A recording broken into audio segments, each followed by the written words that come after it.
Hey guys, welcome back to our YouTube channel. আমি পূজা, চলে এসেছি আজকে আবার একটা নতুন ব্লগ নিয়ে। আজকের ব্লগটা হচ্ছে কাটরা তো পেহেলগাঁও।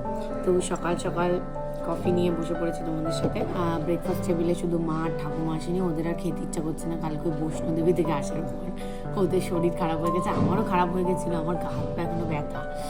তো আমি, ভাই আর বাবা ব্রেকফাস্ট করতে এসেছি। আমাদের ব্রেকফাস্ট করা হয়ে গেছে, শুধু আমরা এখন কফি খেয়ে এবার বেরিয়ে যাবো আমাদের ড্রাইভার আসলে। তো চলো ব্লগটা কন্টিনিউ এখান থেকে করছি, ব্লগটা দেখতে দেখা হচ্ছে রাস্তায়। তো গাইজ আমরা এখন চলে এসেছি, একটু দাঁড়িয়েছি আমরা চাটা খেতে। তো এদিকে দিদির অবস্থা পুরো, এখন দিদি বমি টমি করে, তো দিদির এখন শরীর খারাপ। বাবা এখানে দিদিকে ট্যাকেল দিয়ে পারছে না। ঠাকুমা একটু বাইরে এসে একটু হাওয়া হাওয়া খাচ্ছে।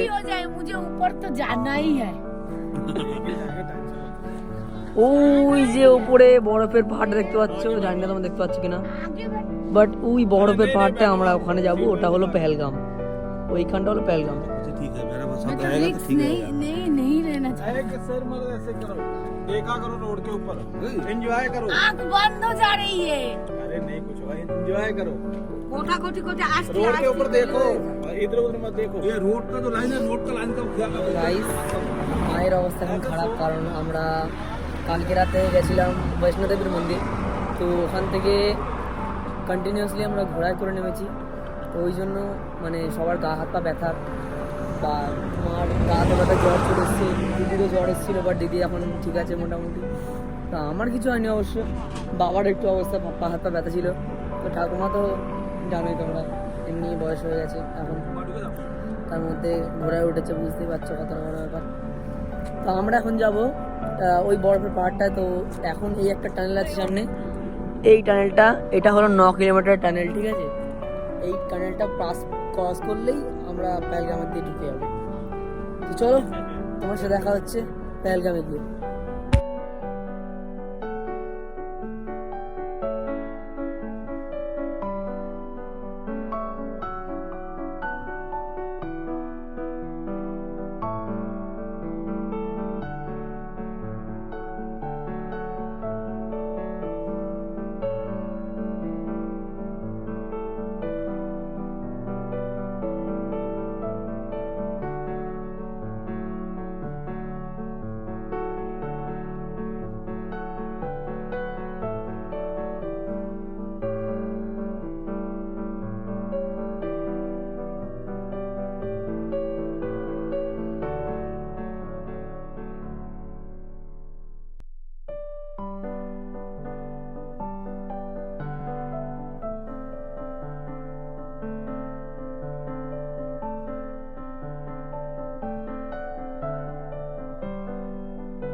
তো এই গাইজ আমরা এখন চলে এসেছি পেহেলগামের রুমে। তো এখানে বাবা তো বসে, এখন ঠান্ডা লাগছে বাবার, ওই জন্য বাবা এখন কম্বলেতে ঢুকে বসে আছে। আমার ঠান্ডা লাগছে না গাইস। এই যে এদেরকে দেখো, এদের তো শরীর মোটে খারাপ, এরা এখানে সব শুয়ে রয়েছে। এই যে দিদি তো ব্লগ করতে পারছে না, বলছে তুই একটু ব্লগটা করে দে। তো এই যে মা আর এই যে ঠাকুমা সব গায়ে গায়ে শুয়ে রয়েছে, যাতে গাটা একটু গরম হয়। গাইস এখানে হেভি ঠান্ডা, দেখো আমার ঠোঁট ফেটে কি হয়েছে আজ থেকে, প্রচুর ঠান্ডা প্রচুর। আর আমার দিদি তো 3বার সেন্সলেস হয়ে গেছে গাইস, গাড়ির মধ্যে এত বমি করেছে। তো আমার দিদি 3বার সেন্সলেস হয়ে গেছে। মিথ্যে কথা বলিস না, তুই বমি করিস নি। বাবা এখানে আছে, যে তোকে ট্যাকেল করেছে সেই জানবে। বাবা ও কি বমি করেনি? সত্যি কথা বলবে, ও কি বমি করেনি? মিথ্যে কথা বললে হবে না গাইসকে। তো তাই যখন আমরা রুমে চলে গেছি, তোমাদের পুরো রুমটা ঘুরিয়ে দেখাই। তো এটা হলো একটা বেডরুম। তো এখানে একটা বেড, এদিকে হলো আরেকটা বেড, এদিকে একটা সিঙ্গেল বেড, এখানে ডাবল বেড আছে দুটো, আর এদিকে একটা সিঙ্গেল বেড আছে। তো এদিকে আছে ওয়াশরুম, এটা হলো ওয়াশরুম আমাদের। তো এদিকে আছে সাইড ভিউ, তোমার সাইড ভিউটা একটু দেখাই।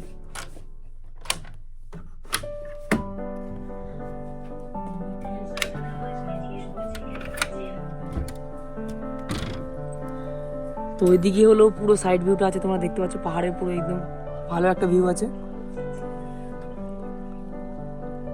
এদিকে পুরো পাহাড়, এদিকে পুরো পাহাড়ি পাহাড়। তো এটা হলো একটা রুম গেল। তো আরেকটা রুম আছে তোমাদের ওই সাইডে, তো তোমাদের চলো দেখো এটা।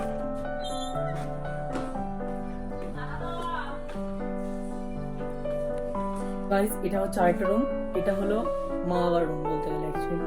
এদিকে একটা সিঙ্গেল বেড, মানে ডাবল বেড, এদিকে একটা সিঙ্গেল বেড আছে, আর এদিকে বসার জন্য চেয়ার আছে, এদিকে টিভি আছে, এদিকে একটা মিরর আছে, এই যে মিররটা।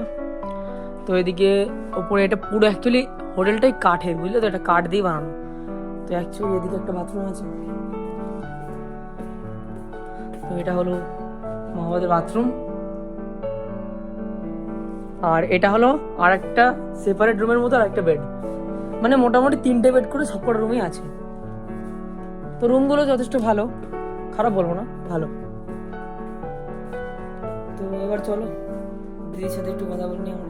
দিদি এখন কেমন আছে? দিদি তো খুব শরীর খারাপ ছিল, তো দিদি মানে গাড়ির মধ্যে অনেক অসুস্থ হয়ে পড়েছিল, তার জন্য মেডিকেল শপ থেকে যে ওষুধ খাওয়ানো হয়, তারপরে এখনও সুস্থ আছে। তো এবার আমরা যখন লাঞ্চে যাবো তোমাদেরকে লাঞ্চটা দেখাবো, কী কী দিচ্ছে আমাদের লাঞ্চে। তো আমরা এখন বেসিক্যালি বাইরেতে কিছু খাইনি বলতে গেলে, এদিকে সেইটুকুই। তোমার সাথে রাতে দেখা হচ্ছে, এখনের জন্য tata, bye bye. 2000 years later. এই গাইস আমরা এখন চলে এসেছি একটু বাইরের দিকে। তো দিদি তো ঘরে ঘুমাচ্ছে, দিদির একটু অসুস্থ বলতে গেলে, এখন ওরা একটু ঘুমাচ্ছে। তো এখানে এখন 6 ডিগ্রি সেলসিয়াস গাই, আর তার মধ্যে এই যে পুরো পাহাড়ের জল নামছে, আরও ঠান্ডা লাগছে। তাও একটু বাড়ি দিয়ে ঘুরতে আসলাম জাস্ট দেখার জন্য, কারণ কালকে তো আমরা এখানে থাকবো না, আমরা ডাইরেক্ট চলে যাবো পেহেলগাঁও। ওই যে ওইখানে যাবো আমরা কালকে, ওইখানে ওই পাহাড়টার চূড়ায় যাবো আমরা, ওই দিকটা হলো পেহেলগাঁও, ঠিক আছে। তো আমরা এখন আছি মুন ভ্যালি হোটেল। তো মুন ভ্যালি হোটেলটা হলো পেহেলগাঁওয়ের কিছুটা আগে, মানে 10-12 কিলোমিটার আগে, বুঝেছো। তো এদিকে দেখো খুব সুন্দর একটা সানসেট হচ্ছে এখন, ভালো লাগছে দেখতে।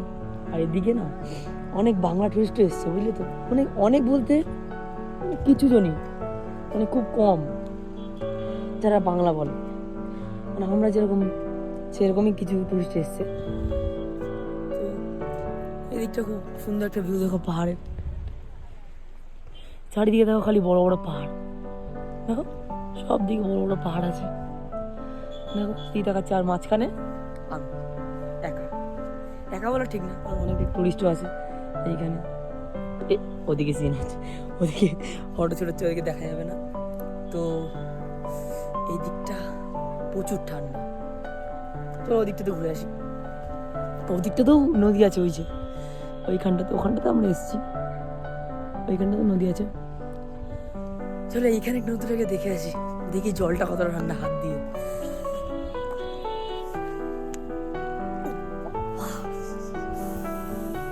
ভাই কি ঠান্ডা,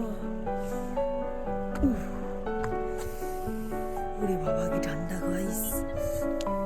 দেখবে দেখো পাথরের কালারগুলো, দেখো কিরকম সবুজ সবুজ দেখবে। তো চলো তোমার সাথে রাতে দেখা হচ্ছে, ডিনারে বসবো যখন, তোমার সাথে একবার দেখা হবে। কারণ দিদি যখন ঘুমাচ্ছে, দিদি এখন ব্লগ শ্যুট করতে পারছে না, তাই আমি একটু ব্লগটা নিয়ে বেরোলাম। কারণ দিদি বলেছিল যে তুই একটু ব্লগটা শ্যুট করিস, কারণ আমার তো শরীর খারাপ, তাই জন্য।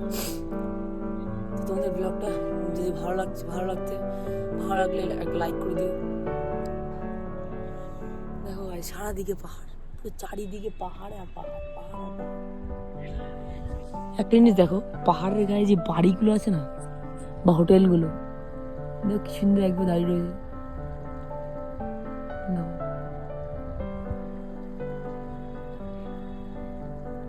এখানে হোটেল করা খুব রিস্কের, তাও অনেক মানুষ করে।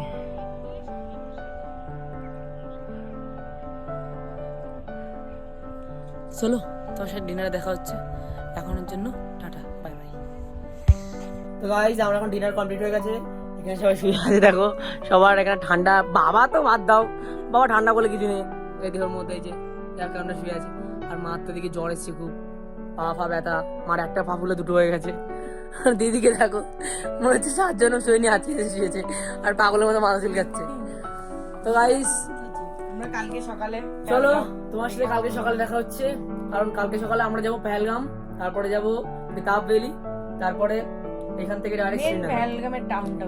হ্যাঁ মানে ওপর দিকটা, মানে যেখানটা বরফ আছে। অ্যাকচুয়ালি এখানে তো অত বরফ নেই, বাট ঠান্ডা আছে। এখানে অতটা বরফ নেই, বাইরে কোনো বরফই নেই বলতে গেলে। কিন্তু গাইস পাহাড়ের জলরে এত ঠান্ডা, তোমাদের তো দেখিয়েছে। তোমাদের তো গিয়েছে। আর সাইডে যেটা হচ্ছিল তোমার তো আমি দেখেছি গাইস ব্লগটা, ও আমাকে এসে দেখাচ্ছে, দিদি দেখ তুই তো ঘুমাচ্ছিলি, আমি ব্লগ করছিলাম, এই হয়েছে। আমি বলছি, দেখি। তারপরে আমি নিজেই দেখে ওইটাই ভাবছি, ওকে সেই তখন থেকে বলছি। তো কিছুক্ষণ আগে আমরা বাইরে জল আনতে গেছিলাম, ভাই বলছিল বিশ্বাস হচ্ছিল না, বিরাট ঠান্ডা ভাই, প্রচন্ড ঠান্ডা। আমার মানে হাত, আমি এসছি আমার পুরো বরফ হয়ে অবশ হয়ে গেছে। তো গাইস চলো আজকের জন্য এটুকুই, দেখা হচ্ছে পরের ব্লগে। তোমরা সবসময় ব্লগে চোখ রাখবে, কারণ খবর জানতে হলে ব্লগে চোখ রাখতে হবে অবশ্যই। তো চলো কালকে সকালে দেখা হচ্ছে, বাই বাই।